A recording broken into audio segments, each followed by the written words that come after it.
Bonjour les enfants, bienvenue. Aujourd'hui, on va apprendre ensemble quelque chose de très important en français, ce qu'est un nom. Vous êtes prêts? Alors, c'est parti. Alors attention, pour bien nous aider pendant cette leçon, il y a une petite règle d'or. À chaque fois qu'on verra un nom, il sera souligné, comme ça on ne pourra pas le rater. Alors ouvrez bien grand les yeux et lisez avec moi. Bon, pour commencer, on va jouer au détective. On va observer une image et une phrase pour essayer de deviner ce que peut bien être un nom.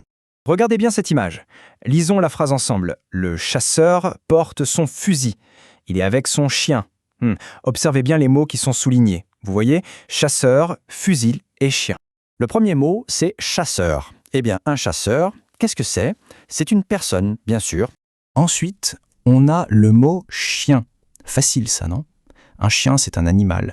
Et pour finir, le mot fusil. Un fusil, c'est un objet, c'est une chose. Alors l'enquête est terminée. Vous avez deviné? Les mots chasseur, chien et fusil sont tous des noms. Pourquoi? Parce qu'ils servent à nommer une personne, un animal et une chose. Voilà, maintenant qu'on a vu quelques exemples, on va passer à la leçon. Comme ça, on sera sûr d'avoir bien tout compris. On va voir que les noms, c'est simple. Ça nomme soit une personne, soit un animal, soit une chose. La définition est super facile à retenir. Un nom, c'est tout simplement un mot qui sert à nommer une personne, comme par exemple une maîtresse. Ça peut aussi nommer un animal comme un chat, ou encore une chose comme une table. Vous voyez, tous ces mots soulignés sont bien des noms. Retenez bien cette phrase, c'est vraiment la chose la plus importante à savoir. On la répète ensemble? Un nom sert à nommer. Super. Maintenant que la règle est bien dans la tête, il est temps de jouer. On va faire un petit jeu pour voir si tout est bien clair. On est prêt à jouer ensemble? D'accord. Regardez bien ce mot, chat. Alors, à votre avis, est-ce que c'est un animal ou une chose? Je vous laisse un petit instant pour réfléchir. Oui, bravo. La bonne réponse, c'est bien sûr un chat, c'est un animal. Allez, question suivante. Le mot est table. Est-ce que c'est une personne ou une chose? Exactement. Une table, c'est bien une chose. Excellent. Et pour finir notre petit jeu, le mot maîtresse. Alors, une maîtresse, c'est une personne ou un animal? Mais oui, bien sûr. Une maîtresse, c'est une personne. Super travail. Le jeu est terminé, bravo! Et maintenant, c'est le moment de s'entraîner un petit peu avec quelques exercices. C'est à toi de jouer. Pour ce premier exercice, il suffit de lire la phrase et de bien observer. Les enfants vont à l'école avec leur cartable.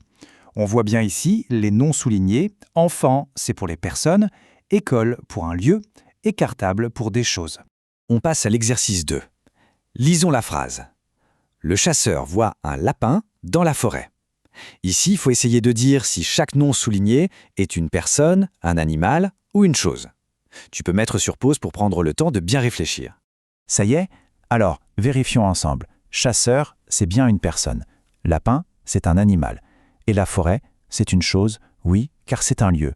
Bravo si tu as tout trouvé. Et pour le dernier exercice, un peu de créativité. Tu vas essayer d'écrire une phrase avec un nom de personne, un nom d'animal et un nom de chose. Pour t'aider un peu, voici un exemple. Le garçon joue avec son chien et un ballon. Super! Le travail est terminé. Faisons un petit résumé rapide de tout ce qu'on a découvert ensemble aujourd'hui. Bravo! Aujourd'hui, on a appris 3 choses très importantes. La première, c'est qu'un nom sert à nommer. La deuxième, c'est qu'il peut nommer une personne, un animal ou une chose. Et la troisième, c'est que dans nos leçons, les noms sont soulignés pour qu'on les voit bien. Et voilà, c'est tout pour aujourd'hui. J'espère que cette petite explication t'a plu et que maintenant, tu es un champion des noms.